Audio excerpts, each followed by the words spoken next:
எந்நாட்டவருக்கு இறைவா போற்றி. திருவாசகம் போற்றி, மாணிக்க வாசகர் திருவடிகள் போற்றி. திருவாசகம் சிவபுராணம் நடத்துகிறோம். சிவபுராணம் ஆமாம் வாரேன்.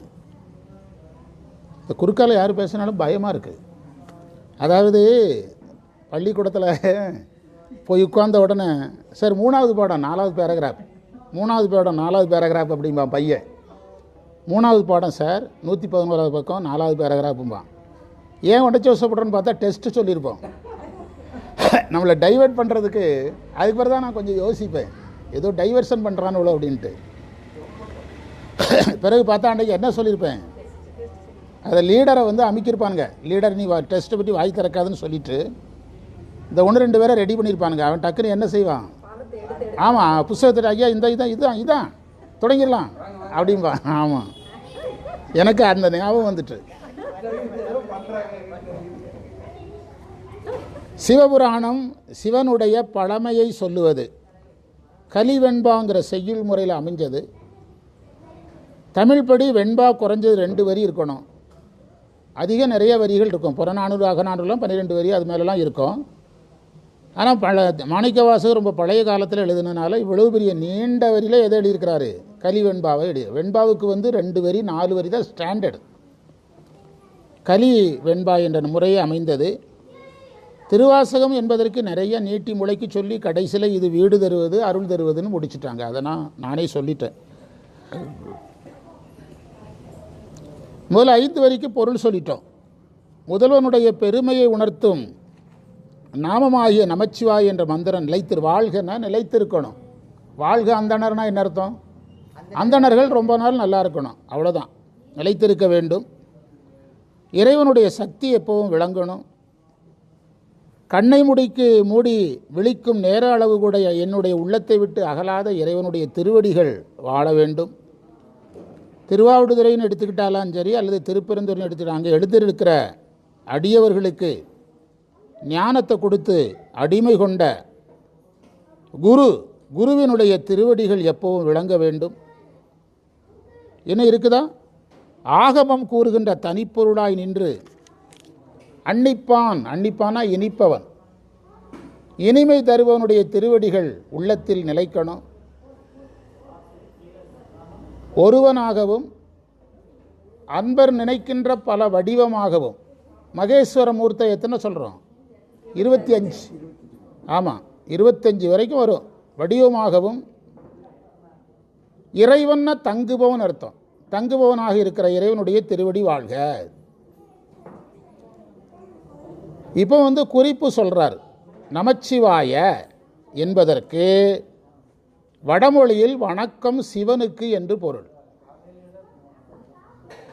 வணக்கம் சிவனுக்கு என்று நீங்கள் பொருள் எடுக்கணும்னா நமச்சிவாயங்கிறத நமசிவாயன்னு சொல்லணும். அப்போ தான் அந்த பொருள் எடுக்க முடியும். வடமொழியில் எந்த எழுத்து கிடையாது.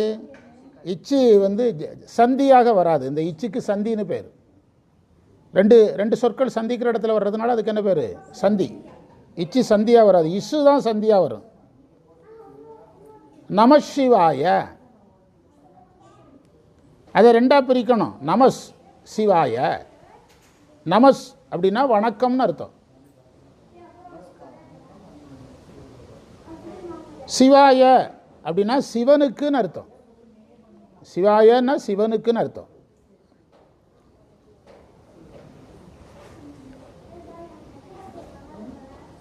வடமொழியில் நமசிவாய சிவதராயன்னு வேதத்தில் ஒரு தொடர் இருக்குது. இது இந்த புத்தகத்தில் இல்லை, மறைமலடிகள் புக்கில் இருக்குது இந்த தொடர். இவர் கொஞ்சம் லைட்டாக, மறைமலடிகள் தான் இந்த உரையில் முன்னோடி. அவரை பின்பற்றி எழுதினவங்க அவர் சொன்னதை சொல்லாமல் விட்டுறக்கூடாதுங்கிறதுக்காக இந்த பொருளை சொல்லியிருக்காங்க. மறைமலடிகள் இதில் ரொம்ப ஆழமாக எதுக்குள்ளே போயிட்டார், வேதத்துக்குள்ளே போகிறார்.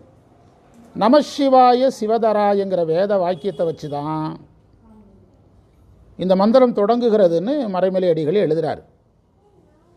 அப்போ இதுக்கு 2 பொருள் எடுக்கணும். ஒன்று நமசிவாய சிவனுக்கு வணக்கம், இன்னொன்று நமச்சிவாய என்ற 5 எழுத்து வாழ்கன்னு பொருள் எடுக்கணும். சிவனுக்கு வணக்கம் வாழ்கன்னு அர்த்தம். சிவ வழிபாடு தொடர்ந்து நடக்கணும். சிவனுக்கு எல்லாரும் வணக்கத்தை என்ன செய்யணும், சொல்லணும். அதான் சிவனுக்கு வணக்கம் வாழ்கன்னு அர்த்தம். வணக்கம் எப்படி வாழும்? வணங்குறவன் வாழ்ந்தால் தான் வணக்கம் வாழும். சரியா? பிறகு 5 எழுத்து பொருள் சொல்லும்போது ஒவ்வொரு எழுத்துக்காக சொல்லணும். ந மறைப்பு, ம ஆணவமலம், சி சிவம், வ சக்தி, ய உயிர் என்று பொருள் எடுக்கணும். அப்போ முதல் எழுத்து எதில் தொடங்குது? மறைப்பில் தொடங்குது. எதில் தொடங்குது? மறைப்பில். அப்போ திருவாசகம் முதல் எழுத்து எதில் தொடங்குது? மறைப்புங்கிறதுல தான் திருவாசகம் தொடங்குது. அப்போ இதுக்கு வேறு ஏதாவது பொருள் சொல்ல முடியுமா அப்படின்னு நான் ரொம்ப வருஷத்துக்கு முந்தி பொருள் சொன்னேன். ஒரு 6-7 வருஷத்துக்கு முந்தி. ஒரு ஞான நூலை மறைப்பில் தொடங்குவாரா ஒரு ஞானி? அப்போ இதுக்கு வேற ஒரு பொருள் இருக்க கூட வாய்ப்பு இருக்குது. அதை பிரமாணத்தோட ஒரு பொருள் சொன்னேன். நம்முடைய உண்மை விளக்கத்தில் பாதாதி கேசமாக நமச்சிவாய சொல்கிறோமல்ல, பாதாதி கேசமாக எதை சொல்கிறோம். அப்போ பாதத்தை குறிக்கிற எழுத்து என்னது? ந. அப்போ இது திருவாசகம் எதில் தொடங்குது? திருவடியில் தொடங்குது அப்படின்னு ஒரு 7-8 வருஷத்துக்கு முந்தி பொருள் சொன்னேன். டாக்டர் ராணி டாக்டர் வீட்டில் வச்சு ஒரு 10-15 வரைக்கும் புதுமையாக பொருள் சொன்னேன். இது வரைக்கும் வராத உரை சொன்னேன். இப்போ எது நல்லா இருக்குது? நமசிவாயங்கிறது வைதிக முறை. அது வேதம் தெரிஞ்சவங்க தான் விரும்புவாங்க. மற்ற எனக்கு வேதத்தில் ஆர்வம் இருக்கிறதுனால அது எனக்கு பிரம்மாண்டமாக தெரியுது. நமசிவாய சிவதராய, நமசிவாய சிவனுக்கு வணக்கம் அப்படின்னா கம்பீரமாக இருக்குது. ஆனால் வைதிக நெறி தெரியாதவங்களுக்கு அது ஒரு ஈடுபாடு வராது. புரியுதா? அப்போ வந்து நீங்கள் நமசிவாயன்னு எழுத்து பொருள் சொல்லணும். அப்போ முதல் எழுத்தில் என்ன சக்தி வரும்? அப்போ இவ்வளோ பெரிய அரிய நூலை மறைப்பில் போய் தொடங்குவாங்களா? நமக்கு மரபே உலகம் என்று மங்களத்தில் தொடங்குறதா மரபு. உலகம் யாவையும் கம்பர், உலகலாம் சேக்கிழார், அகர முதல திருவள்ளுவர், அகரம் உகரம் அகரம், இப்படி தான் அகரம் உகரம் இதில் தொடங்குறது தான் நம்முடைய மரபு. நகரத்தில் தொடங்குகிற மரபு நமக்கு.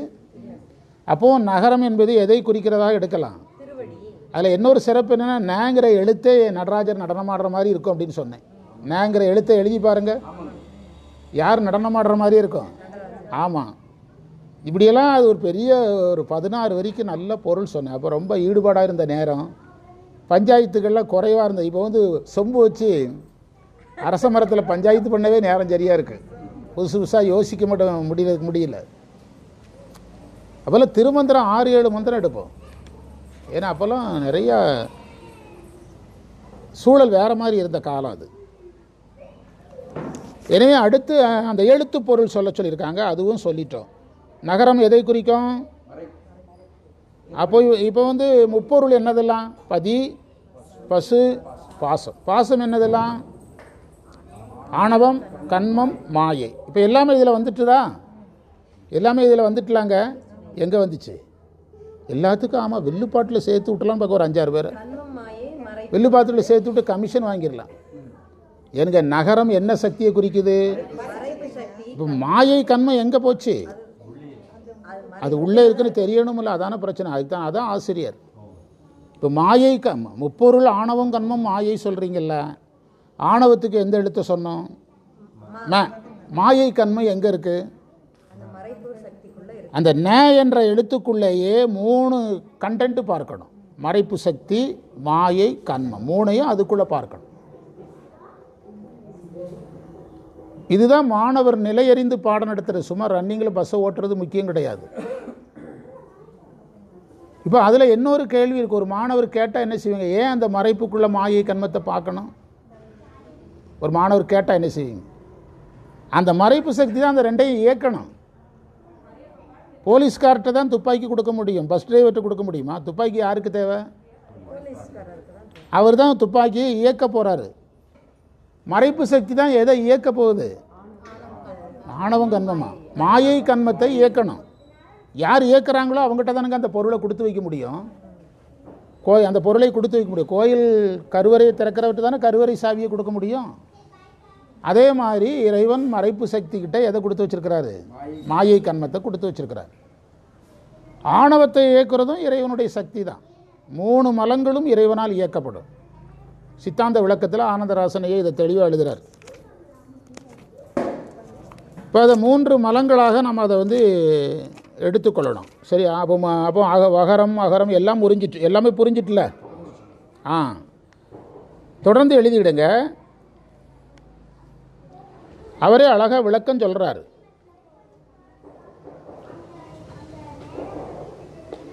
நமச்சிவாய என்பதற்கு எழுத்துப்பொருள் சொல்லும் இடத்து நகரம் உயிர்கள் உலகியலில் செலுத்துவதற்கு துணை புரிந்து நிற்கும் கடவுளின் மறைப்பு சக்தியை குறிக்கும்.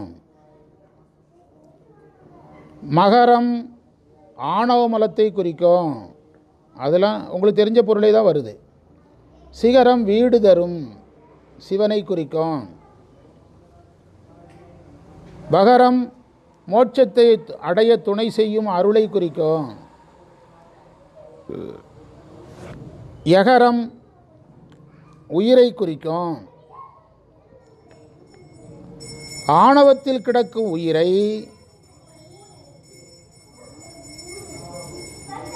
பிறக்கச் செய்து உலகியலில் செலுத்தி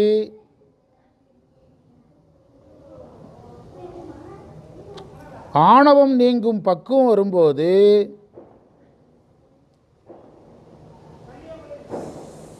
பிறவி நீக்கி இறைவன் வீடு வேறு கொடுக்கிறான்.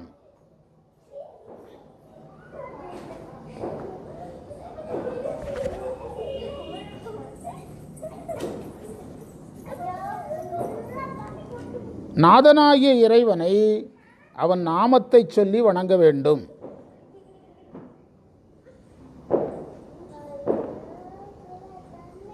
அவ்வாறு நாதனை வாழ்த்திய பிறகு அவனுடைய சக்தியை வாழ்த்தினார்.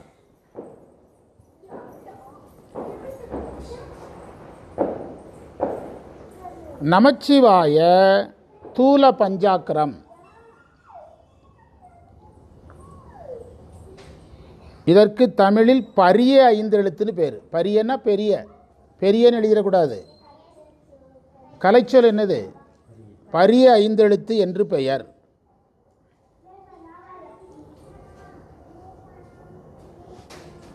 இந்த நமச்சிவாய கட்டுநிலைக்கு உரியது, நம்மை போல பிறப்பவர்களுக்கு உரியதுன்னு அர்த்தம்.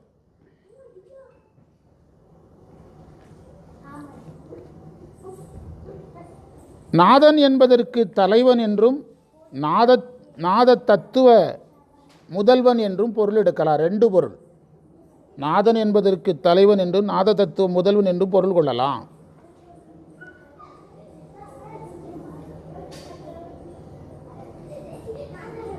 கோகளி என்ற சொல்லை கோ கூட்டல் களி என்று பிரிக்க வேண்டும். கோகளி என்றால் பசுவின் தன்மை கழிதல், உயிரினுடைய குறை நீங்குதல் அர்த்தம். பசுவின் தன்மை கழிதல். இந்த பொருள் எடுத்தீங்கன்னா இந்த ஊர் பெயர் திருவாவடுதுறையை குறிக்கும்.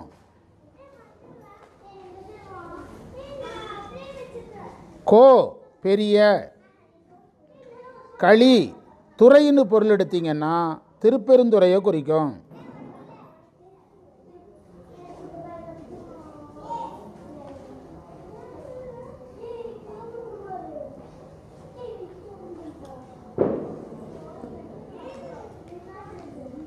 மணி மாணிக்கம் ரத்தினங்களில் சிறந்தது, தலைமையானது. அதனால் அது குருவை குறித்தது.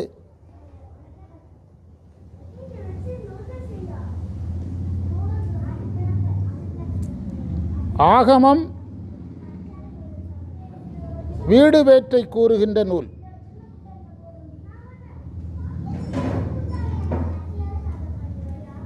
இறைவன் ஆகம பொருளாக இருக்கிறான்.